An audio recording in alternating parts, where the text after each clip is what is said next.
Welcome back. Now, a very, very important part of Christmas is toys. And I think we all have very, very many fond memories of toys.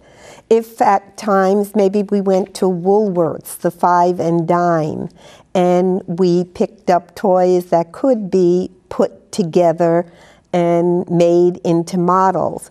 Or maybe if we weren't able to get to the store, we might have gone to a catalog. And if you notice some of the prices on the catalog toys there, it really is a shocker to see the prices on toys today. But we'd like to look at some of the toys from the past, and we have a few replicas over here at the time. Tom, would you like to tell us about your little airplane squadron there? Well, yeah, this is more modern replicas, but since the World War II was very popular, and of course the good guys are what I have represented here, because as I remember making any of the planes that we made, even the gliders and whatnot, if we had the good guys, they would always beat the bad guys, so the bad guys would all be torn up. Yeah, but we cherished the good guys. The Lionel trains started around the turn of the century, last century, 20th century, about 1901, and they were very popular through the years. American Flyer was another manufacturer. They were all large-scale trains.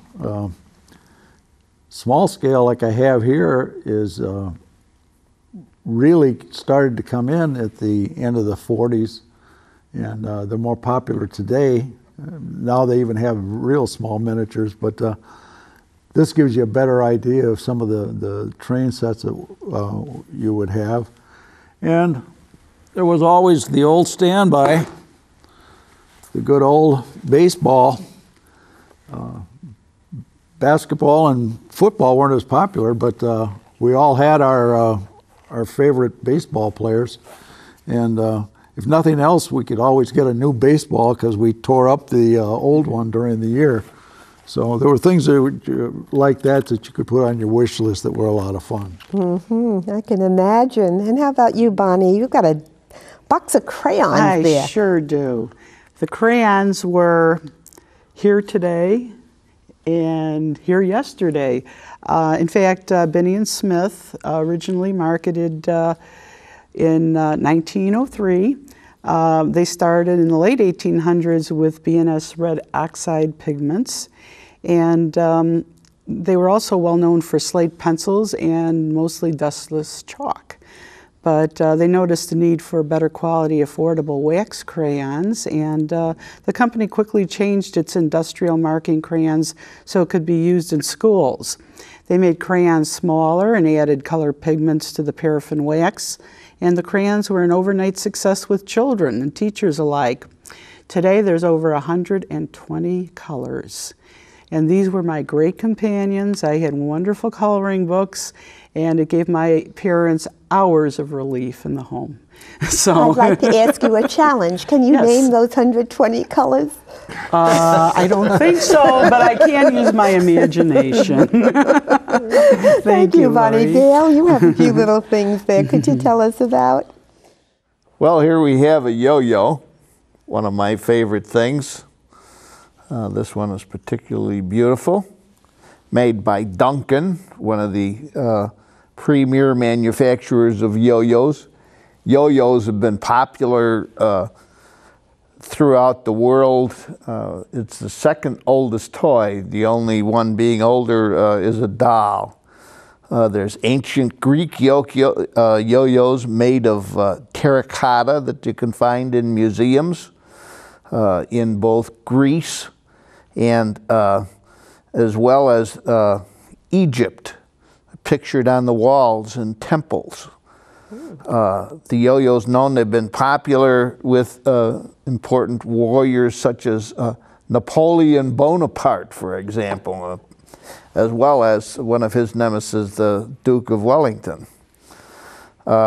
First patented in 1866, by a couple of guys. The yo-yos enjoyed periods of popularity for many generations, with kids from 1-year-old to as many as 100 years old, of course. And doing all those tricks, you know, the sleeper and walk the dog. Walk the dog. Oh, you remember. Around the world. Yeah. Watch out.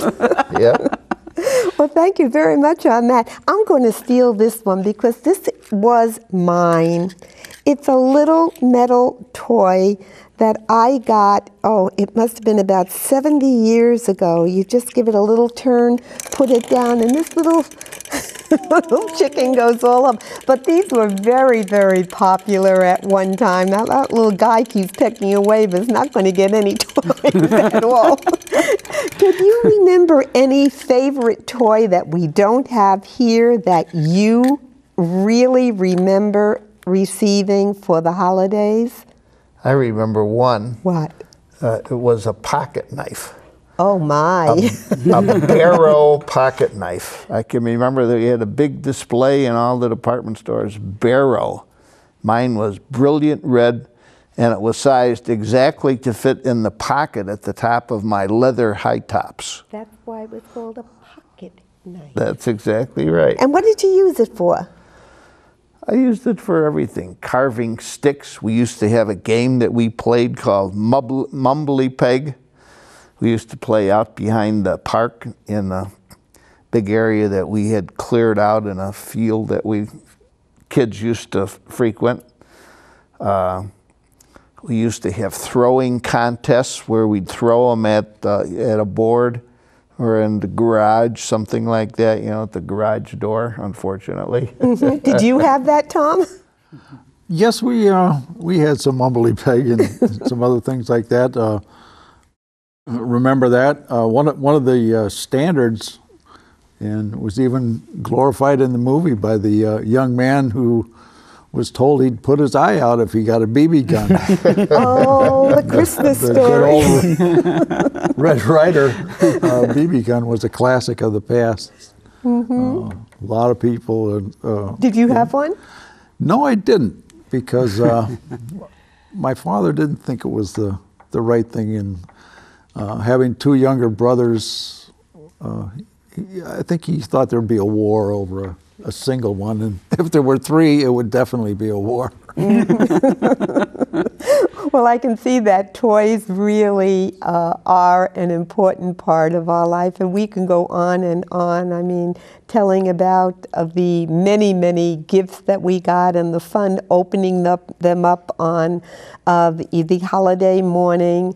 And thank you very much, but we'll take a short break and we'll be back to talk about toys of today and how they've changed from yesteryear.